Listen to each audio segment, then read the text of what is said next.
Alright guys, let's get into Illustrator today. What you see on your screen right now is the Illustrator open page, and these are some of the files that I've been working on in the past.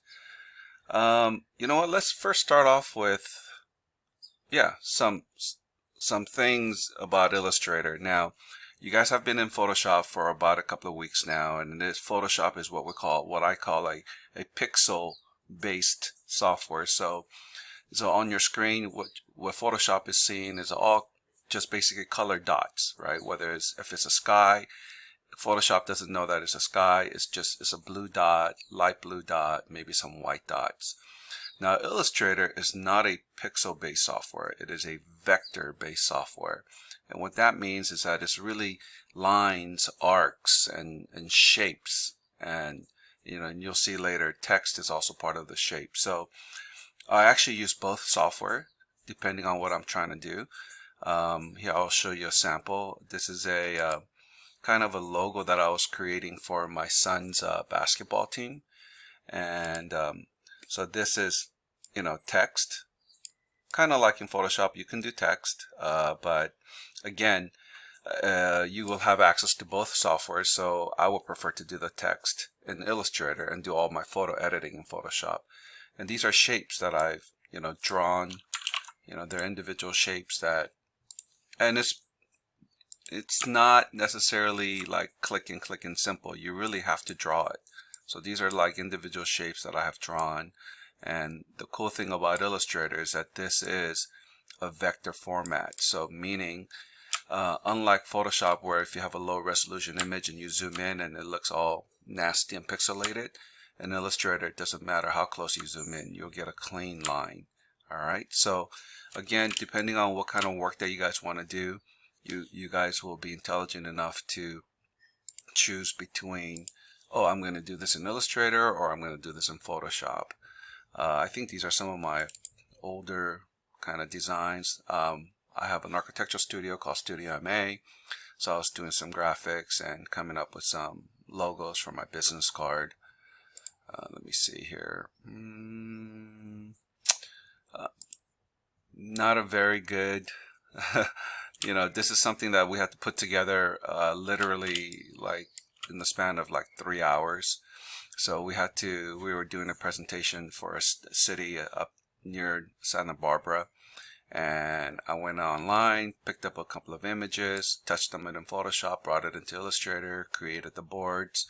And so this is very typical of what we do in the professional world. Please don't judge me on the graphics. I had no time to really, make it pretty, if you will, but definitely use Illustrator often in my office. This is also another file here. This is my current letterhead. So I have my logo here. And then of course I did it all in vector format so that it's a clean no matter how much I zoom in.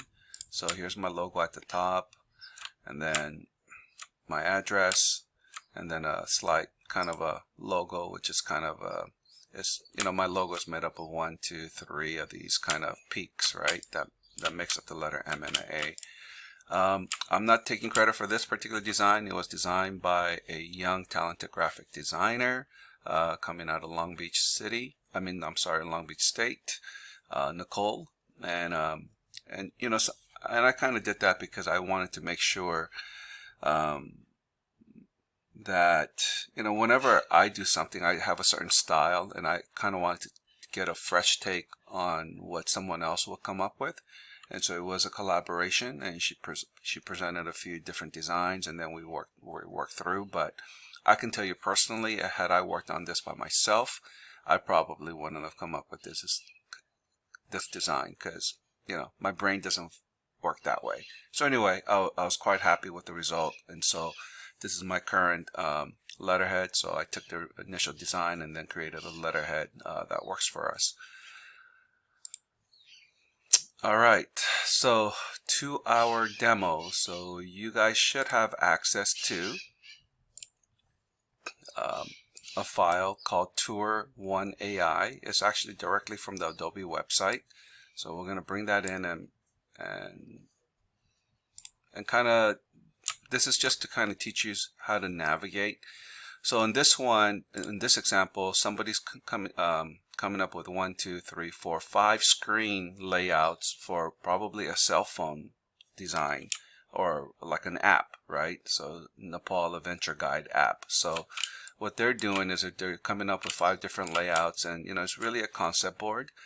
And in Illustrator, you have what they call workboards. So if you go to Document Setup and then Artboard, sorry, if you go to Artboards, it's just telling me that this file has 1, 2, 3, 4, 5 artboards. So think of them as 5 pages, if you will, and you can put it all in one work station, right? That way then you can kind of go, okay, on page 3 I have this dude here climbing. On page 5 I have him in the tent. Like you can kind of see your whole brochure layout, or in your case it'll be a portfolio. So usually if it's a portfolio, I like to have 2 sheets side by side, because when you open up your page, you want to see the both left and the right sheet together, because maybe the artwork blends across. So anyway, so you have workboards. Just like in Photoshop, you can Alt and then scroll your middle button to zoom in and out. The space button gives you the ability to pan. And then if you just lose yourself somewhere, like let's say for instance you zoomed in somewhere here, which happens a lot, like I'm zoomed into some no man's land, and I'll get a text like, hey Mr. Song, I can't find anything. Just go up here to view and then fit all in window, and then it'll bring it right back. Okay, but generally speaking, I think Alt scroll and spacebar to pan is probably the best way to navigate Illustrator. And also understand, guys, is that artboard is different from layers. Right? You can, right now this person has just layer 1 and they have all the stuff. I would think all of his artwork, yeah, they're all kind of connected. You can see how they're all, so they just have one layer with all the images and then separated into 5 different artboards. So it's not necessarily the way how I would have organized it, but anyway, it's the same principle. And then obviously you can create folders. So maybe I would have done, artboard number 1, artboard number 2, but it doesn't, again, tomato, tomato. Let me see here. Very similar to Photoshop, you're going to have your toolbars to the left. You have your additional windows and panels to your right. And then you have this dynamic toolbar that changes depending on which tool you choose. Yeah, come on. So yeah, you see how it changes. And then of course the Windows has all your toolbars that you could open up. Let me see, what else can I share with you? Same thing here, you have your fill, and in this case, unlike Photoshop, in Photoshop you have fill, foreground color, and background color.